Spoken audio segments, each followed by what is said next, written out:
Welcome to Sappho Music Monday. I'm your host, Keitaro Harada. This episode is made possible by Charles C. Taylor and Sandra Nikolajevs Charitable Foundation.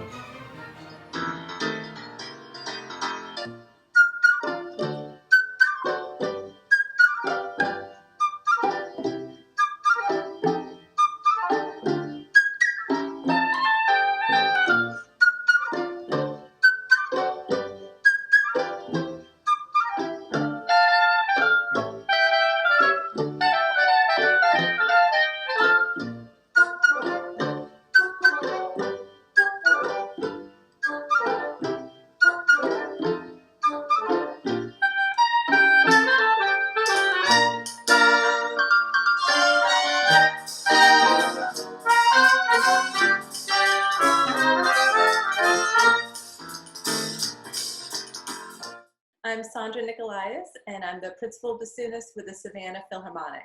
I've been playing with the Savannah Philharmonic about 9 years now.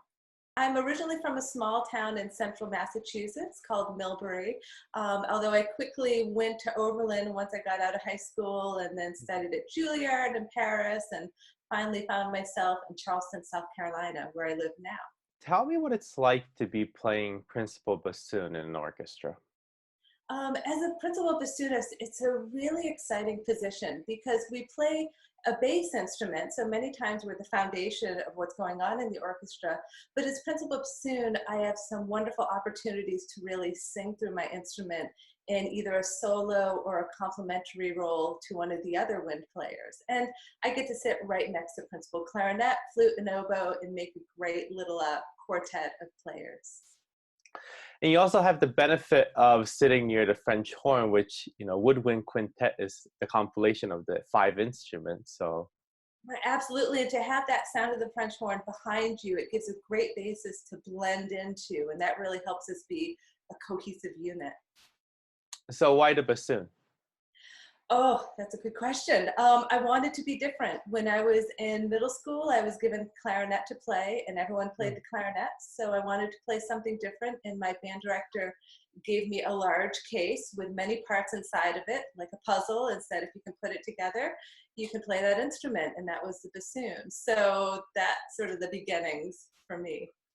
I must tell you, to be able to play the bassoon, you really need coordination. I also was presented a bassoon at one point during my studies, and it was impossible. There's just too many keys on your Well, instrument. like you can't think about what your fingers are doing. Once I was playing and someone videotaped what my thumbs were doing, and once I looked at that, I couldn't play for a few days afterwards because I was thinking, oh my gosh, my thumbs have to move so fast. So it's a lot. My simple brain does do re mi. In bassoon, that doesn't work, does it? It's like do re mi fa. So, It's it's all over the like place. It's exactly. crazy. How are you spending your time during these quarantine days?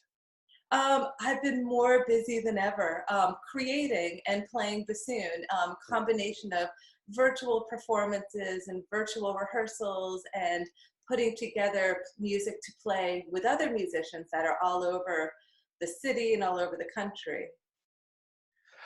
You have an organization called Chamber Music Charleston. Would you tell us a little bit more about your activities? Yeah, Chamber Music Charleston was founded about 11 years ago, and I'm the president and artistic director. What I love about it is we get to present about 70 concerts every year of real chamber music concerts, either in big theaters in Charleston or intimate homes. So I get to present chamber music to a really wide audience, and they love it. It's a great medium. And why do you love playing for Sav Phil?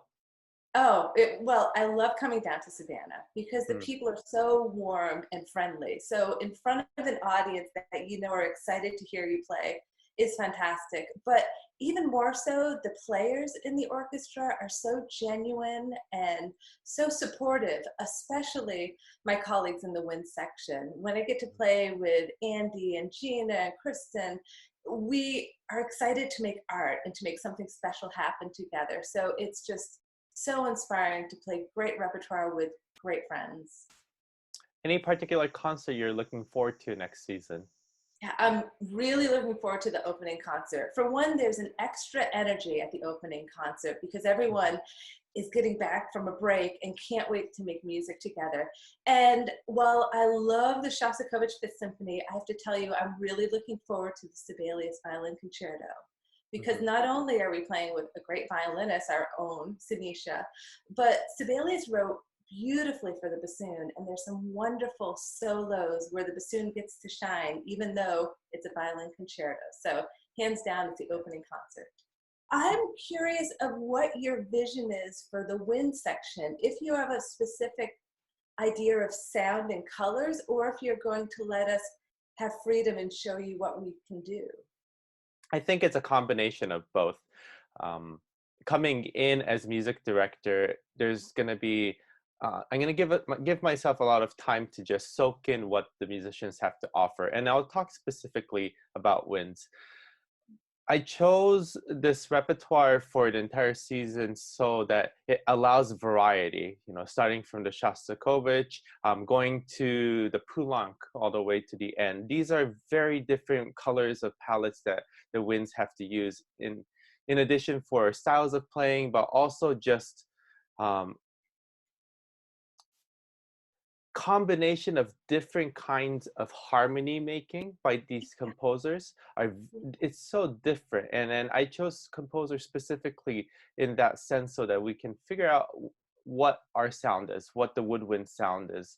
And myself being a woodwind player, definitely there's a little bit of attention and curiosity really, from my perspective of what the woodwind team has to offer. And I think we will find the right harmony, um, as we do more concerts together. What I do have a lot of emphasis on, just like the concept of sound, is more support from the second players. You know, most of the time, principal players get hurt.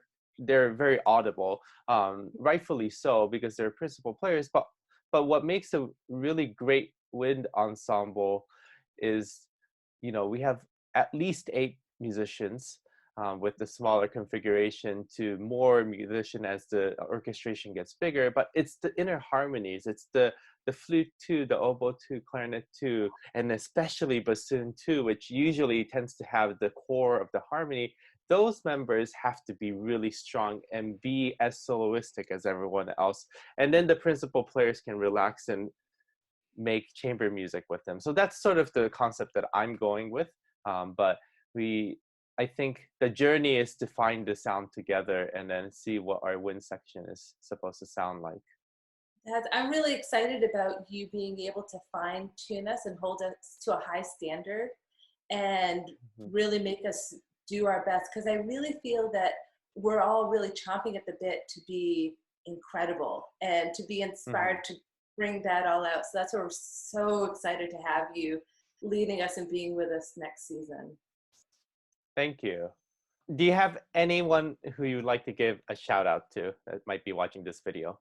Oh, absolutely. Hands down, I'd love to give a shout out to my chair sponsors, Susan and Ron Whitaker. They are such warm people, and I always look forward to seeing them in the audience. I usually know where they're sitting, so I'm in the back of the orchestra, so I have to sort of look up and, sort of smile towards them. But definitely, Susan and Ron, they're fantastic. Well, thank you so much for this interview and for your time. And for musical selection today, we'll be performing a movement from the pictures at an exhibition where you are playing the beautiful solo on the bassoon. Great. Thank you so much. Thank you.